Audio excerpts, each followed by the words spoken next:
extensive surgery, but it had to be done. It was just from repetitive ankle sprains, and then that one in the finals just really put it over the edge. But it's going well. It's definitely going to be a roller coaster this summer, but I'm ready to work hard, get back into shape, and finish my senior year out strong. Cool. And sort of for you, obviously one more year at Dayton. What are your sort of plans or goals maybe after that?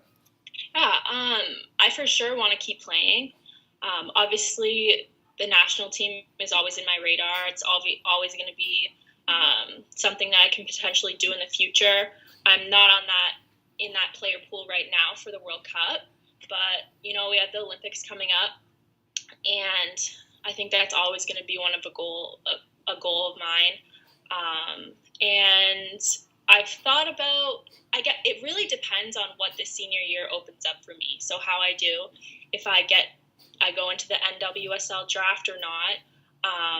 It's also an opportunity to potentially go overseas and play. So I don't know where I'm going to be playing, but I definitely want to keep playing after school. Right on. And obviously, just a little more about the Canada thing. I know you had a Canada experience, obviously, last year. Was it the U21? Is that right? Or Yeah, the U20 World Cup. U20 World Cup. That was obviously, it must have been a great, and it was here. I mean, what was that experience like? And is that a motivating experience to wear that jersey again? And is it a little disappointing not to be in this pool, or is it not surprising to be not right now? I think to just describe playing in the World Cup, one word would just be unforgettable. Playing in front of your country, and you feel like everyone in the entire arena is cheering for you. And it was just an unforgettable experience having my family there. I actually have my jerseys up here in my... Oh, that's sweet. Yeah. And, we really just grew into a family. Those girls are amazing. I wouldn't say it's a little disappointing not being in that player pool, but I think I knew I wasn't really ready to be at that level. I've come to terms with that, and after the World Cup, I talked to the coach, Andrew, afterwards, and he said, you need to work on this, this, and this, and they're always watching, so I know what I need to work on, and I know my strengths, so I'm just going to play to those, and like I said, they're always watching me here, so I just have to do my thing and see what happens. Makes sense. And, you are still, obviously, how old are you now? 20? Are you 21? Or are you? I'm 21, yeah. 21. So, I mean, you're still pretty young. Like you said, maybe this year in this World Cup wasn't necessarily one where you would expect to be on that team. So, certainly something, though, that sounds like you would love to do in the future. Yeah, for sure. And then what was I going to ask? There was something there. What was it? I remember that. I think it was the final game you guys played was in Edmonton, I think, and you subbed in pretty early. Somebody got hurt or something, or yeah, Nichelle got hurt. Yeah, and that was it in Edmonton, a huge crowd. I mean, you guys had some great chances, if I recall, and then couldn't score, and the next thing you know, you were down. I mean, Canadian women's soccer is obviously compared to the men one of the best in the world. I mean, you guys have done very well. Just talk a little bit about Canadian women's soccer and then being, somewhat of a world soccer power in the women's side. Yeah, I think it's only been excelling over these past few years. I think John Herdman's done a great job in bringing in some really great players and developing them. We actually got to work with him last summer. He came and was there for the World Cup, did some training sessions with us. And I think he's a huge reason why the program has excelled so much, but also just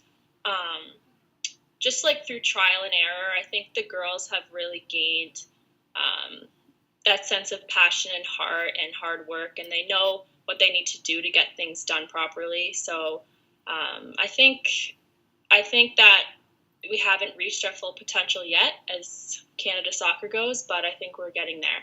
Good. And I'm excited for the World Cup this summer to watch, see Awesome. where we're at. Awesome. Just finally, I want to go back to playing and on the field. I mean, I watched a bunch of the highlight packs because there's pretty good, on YouTube, there's a lot of them. And you're obviously counted on to score goals. I mean, and you've been able to provide that. What's it like being, in that position? Do you love that position of sort of being counted on to provide in the offense a little bit and score the goals? I do. I think I excel with pressure. I like a little bit of pressure, and yeah, I think definitely my coaches and my teammates expect me to be the one to be able to put it in the back of the net. But yeah, I've actually played all positions throughout my life, from center back to center mid to forward, and I think forward's definitely my favorite. I love being able to use my speed up top, being creative. So yeah, I like that role. I saw one. I think it was like a very late in the game, maybe injury time. It was like a flick on, and then we lost video. Sorry. There we go.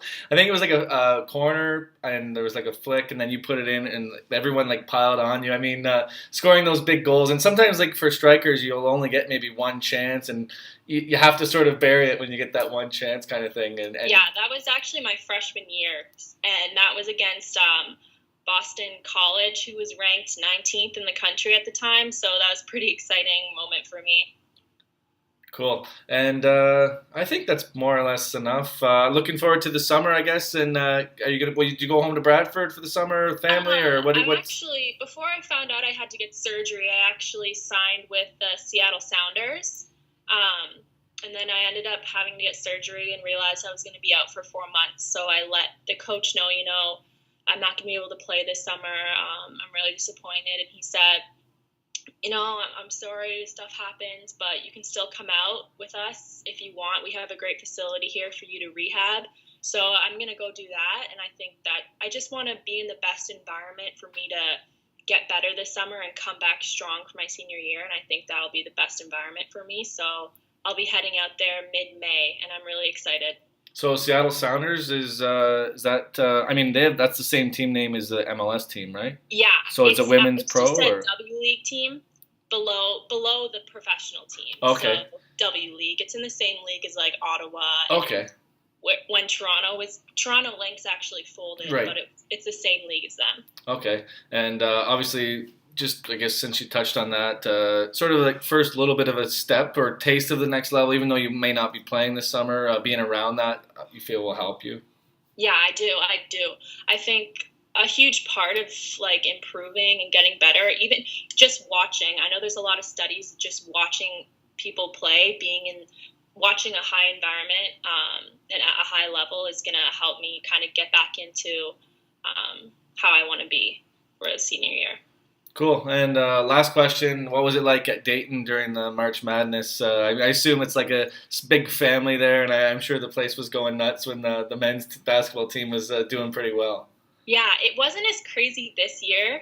Our women actually made it to the Elite Eight this year. I don't know if you knew that. Yeah. But so our men made it to the second round this year, and there was a riot one night in the ghetto. We call it the ghetto. It's the student neighborhood. Yeah. But yeah, everybody just floods onto the streets, and then the cops come with their SWAT outfits and like push people off the road. So I didn't go participate in that just because a lot of people got arrested, but I watched from afar, and it's pretty crazy. Last year was obviously even crazier. There were probably 3 accounts of that. But my boyfriend was actually on the team, so I was traveling to watch him, and I wasn't a part of it, so I haven't really been able to experience the rages. Yeah, I'm pretty sure I saw a video of Dayton this year. Yeah. On the streets. Does the women's soccer team get that sort of same? Maybe not, obviously not the same level, maybe as the men's basketball team during March Madness, but do you get that same school support? Yeah, we do. Our games are free, so a lot of people do come out to them, and in the Atlantic 10, we have the highest attendance for games, so that's really nice. Cool. All right, Ashley, thanks for taking the time. It's good chatting with you. Thank you. And I'll try and get a link or something. I'll send you the story when it's done. Okay, where exactly is it going to be? It'll be on Rogersberry, so all through Simcoe County. It'll be on Tuesday. Okay. Show's called Simcoe County Sports, so it's like a sports show, all sports. So it'll be in that show. Okay, perfect. All right, cool. Thank you. All right, thanks. Nice talking to you. Take care. Bye.